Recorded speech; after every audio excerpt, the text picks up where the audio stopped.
नमस्कार, मैं हूं अंकुर और आप देख रहे हैं सत्यहिंदी.com। आइए एक नजर डाल लेते हैं अब तक की सुर्खियों पर। केंद्रीय वित्त मंत्री निर्मला सीतारमण हैदराबाद में कामारेड्डी जिले के जिलाधिकारी जितेश वी पाटिल पर बुरी तरह भड़क गईं। इसकी वजह यह है कि निर्मला सीतारमण को सरकारी राशन की दुकान पर प्रधानमंत्री नरेंद्र मोदी की तस्वीर नहीं दिखाई थी। वित्त मंत्री ने जिलाधिकारी से कहा कि जब केंद्र सरकार 1 रुपए किलो में चावल दे रही है तो यहाँ की दुकानों पर प्रधानमंत्री मोदी की तस्वीर भी होनी चाहिए। निर्मला सीतारमण लोकसभा प्रवास योजना के तहत तेलंगाना की जहीराबाद लोकसभा क्षेत्र के बिरकुल मंडल के गांव में थी। बता दें, केंद्र सरकार कोरोना के कारण प्रभावित हुए गरीबों को प्रधानमंत्री गरीब कल्याण योजना के तहत चावल व अन्य अनाज दे रही है।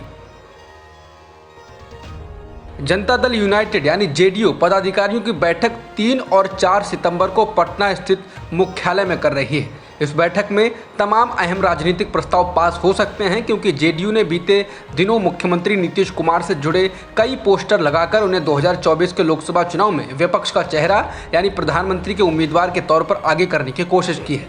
बता दें, पटना स्थित पार्टी कार्यालय में लगाए गए ये नए पोस्टर जबरदस्त चर्चा में हैं। इसमें पहला नारा है, प्रदेश में दिखा देश में दिखेगा। पोस्टर्स के अन्य नारों में है, आश्वासन नहीं सुशासन, मन की नहीं काम की और जुमला नहीं हकीकत। ये माना जा रहा है कि नारों को नीतीश को विपक्ष का चेहरा बनाने की रणनीति के तहत ही गढ़ा गया है। बताया जा रहा है कि नीतीश कुमार जल्द ही कुछ राज्यों के दौरे पर निकलेंगे। इस बारे में जेडीयू के वरिष्ठ नेता दूसरे राज्यों के विपक्षी नेताओं से विचार विमर्श कर रहे हैं। झारखंड से बीजेपी के सांसद निशिकांत दुबे, दिल्ली बीजेपी के सांसद मनोज तिवारी सहित 9 लोगों के खिलाफ झारखंड के कुंडा पुलिस थाने में एफआईआर दर्ज की गई है। इन लोगों पर आरोप है कि इन्होंने देवघर एयरपोर्ट पर सूर्यास्त के बाद चार्टर्ड फ्लाइट को टेक ऑफ करने के लिए अधिकारियों को मजबूर किया। बताना होगा कि कुछ दिन पहले निशिकांत दुबे, मनोज तिवारी, दिल्ली बीजेपी के नेता कपिल मिश्रा व कुछ लोगों के साथ झारखंड के दुमका में हुए अंकिता हत्याकांड के बाद अंकिता के परिजनों से मिलने पहुंचे थे। इस साल जुलाई में प्रधानमंत्री नरेंद्र मोदी ने देवघर एयरपोर्ट का उद्घाटन किया था। इस एयरपोर्ट से अभी रात को विमानों के उड़ने की व्यवस्था नहीं है और सूर्यास्त से आधे घंटे पहले ही उड़ान सेवाएं जारी रह सकती हैं। इंटरनेशनल मॉनेटरी फंड यानी कि IMF की नई लिस्ट में भारत विश्व की 5वीं सबसे बड़ी अर्थव्यवस्था बन गया है। भारत ने इसके साथ ही ब्रिटेन को पीछे छोड़ दिया है। ब्रिटेन की अर्थव्यवस्था खिसक कर 6ठे स्थान पर आ गई है। IMF के आंकड़ों के मुताबिक अमेरिकी डॉलर में की गई गणना के बाद भारत ने कैलेंडर वर्ष 2021 की आखिरी तिमाही में ब्रिटेन को पछाड़ा है। आंकड़ों के अनुसार पहली तिमाही में भी भारत ने बढ़त बनाई हुई है।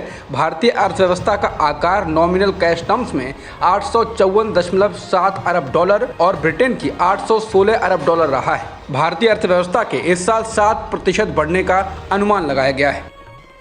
भारतीय लोगों पर विदेशों में एक के बाद एक नस्लीय टिप्पणियां की जा रही हैं। अमेरिका के बाद अब पोलैंड में एक भारतीय नागरिक को नस्लीय आधार पर निशाना बनाया गया, उसके साथ दुर्व्यवहार किया गया। सोशल मीडिया पर वायरल एक वीडियो में देखा जा सकता है कि एक शख्स भारतीय नागरिक को परजीवी कहता है और वापस भारत लौटने के लिए कहता है। वो भारतीय नागरिक के आगे पीछे घूमने लगता है और वीडियो बनाने लगता है और इसके साथ ही कहता है कि तुम पोलैंड में क्यों रह रहे हो। विदेशी शख्स कह रहा है, क्योंकि मैं अमेरिका में हूँ, अमेरिका में तुम जैसे कई लोग हैं, तुम यहाँ क्यों हो? क्या तुमको लगता है कि तुम पोलैंड में घुसपैठ कर रहे हो? तुम्हारा अपना देश है, वहाँ जाओ। तो पूछता है कि तुम भारत से हो। इस दौरान वो बार बार भारतीयों को घुसपैठी कहता है और वापस लौटने को कहता है। इस पर भारतीय शख्स उससे वीडियो बनाने से मना करता है, लेकिन विदेशी व्यक्ति कहता है कि मैं वीडियो बना सकता हूँ क्योंकि ये हमारा देश है, मैं यूरोपीय हूँ और ये मेरा अधिकार है। यूरोपीय लोग जानना चाहते हैं कि तुम हमारे देश में घुसपैठ क्यों करना चाहते हो, तुम वाइट लोगों की ज़मीन पर क्यों आ रहे हो, हमारी कड़ी मेहनत का हिस्सा लेने के लिए अपने देश को मजबूत क्यों नहीं करते, तुम पैरासाइट यानी परजीवी क्यों बन रहे हो। बीजेपी ने मणिपुर में जेडीयू को बड़ा झटका दिया है। यहां जेडीयू के 6 में से 5 विधायक बीजेपी में शामिल हो गए हैं। मणिपुर की विधानसभा ने शुक्रवार को इस संबंध में बयान जारी किया है। मणिपुर में इस साल फरवरी मार्च में विधानसभा के चुनाव हुए थे, जिसमें जेडीयू ने राज्य में 38 सीटों पर चुनाव लड़ा था और उसे 6 सीटों पर जीत मिली थी। बीजेपी में शामिल होने वाले विधायकों में जॉय किशन, एन सनाटे, मोहम्मद आचबुद्दीन, पूर्व डीजीपी LM खोटे और थंगजाग अरुण कुमार हैं। 5 विधायकों के बीजेपी में शामिल होने के बाद लेलोंग विधानसभा क्षेत्र से विधायक मोहम्मद अब्दुल ही जदयू में अकेले विधायक बचे हैं। इससे पहले अरुणाचल प्रदेश में जदयू के एकमात्र विधायक तेची कासो अपने समर्थकों के साथ बीजेपी में शामिल हो गए थे। बता दें, कहा जा रहा था कि नीतीश कुमार अब मणिपुर में बीजेपी से समर्थन वापस लेने का ऐलान कर सकते हैं। उससे पहले ही बीजेपी ने जेडीयू को यह झटका दे दिया है। कांग्रेस रविवार को दिल्ली के रामलीला मैदान में महंगाई, बेरोजगारी और जरूरी सामानों पर जीएसटी बढ़ाने को लेकर बीजेपी को घेरने के लिए रैली करने जा रही है। कांग्रेस नेता राहुल गांधी और पार्टी के कई अन्य नेता महंगाई पर हल्ला बोल रैली को संबोधित करेंगे। इसमें देश के अन्य हिस्सों के अलावा दिल्ली, हरियाणा और उत्तर प्रदेश के पार्टी कार्यकर्ता शामिल होंगे। ये रैली 7 सितंबर से कन्याकुमारी से कश्मीर तक विपक्षी पार्टी की 3500 किलोमीटर की भारत जोड़ो यात्रा से पहले हो रही है। उत्तराखंड में एक दलित युवक की हत्या सिर्फ इसलिए कर दी गई क्योंकि उसने ऊंची जाति की एक महिला के साथ विवाह किया। अल्मोड़ा जिले के पनवाधौखन निवासी जगदीश चंद्र एक स्थानीय राजनीतिक दल उत्तराखंड परिवर्तन पार्टी से जुड़े थे और 2 बार विधानसभा का चुनाव भी लड़ चुके थे। जगदीश चंद्र ने 21 अगस्त को स्थानीय मंदिर में युवती से शादी की थी। शादी के बाद से ही जगदीश को उनकी पत्नी के सौतेले पिता जोगा सिंह और सौतेले भाई गोविंद सिंह जान से मारने की धमकी दे रहे थे। 27 अगस्त को जगदीश चंद्र की पत्नी गीता की ओर से प्रशासन को पत्र लिखकर सुरक्षा की मांग की गई थी, लेकिन ये साफ है कि पुलिस ने उनकी शिकायत पर कोई कार्रवाई नहीं की। स्थानीय समाचार पत्रों के मुताबिक 30 अगस्त को जगदीश चंद्र किसी ठेकेदार से मिलने के लिए भिकियासैन इलाके के जालली गांव गए थे, लेकिन जब इसका पता गीता के सौतेले भाई और पिता को चला तो दोनों ने 1 सितंबर को 11 बजे जगदीश का अपहरण कर लिया। इसके बारे में ठेकेदार ने पुलिस को सूचना भी दी थी। राजस्व पुलिस ने जगदीश की खोज की तो उसी दिन रात करीब 10 बजे एक कार दिखाई दी जिसमें जगदीश का शव पड़ा था।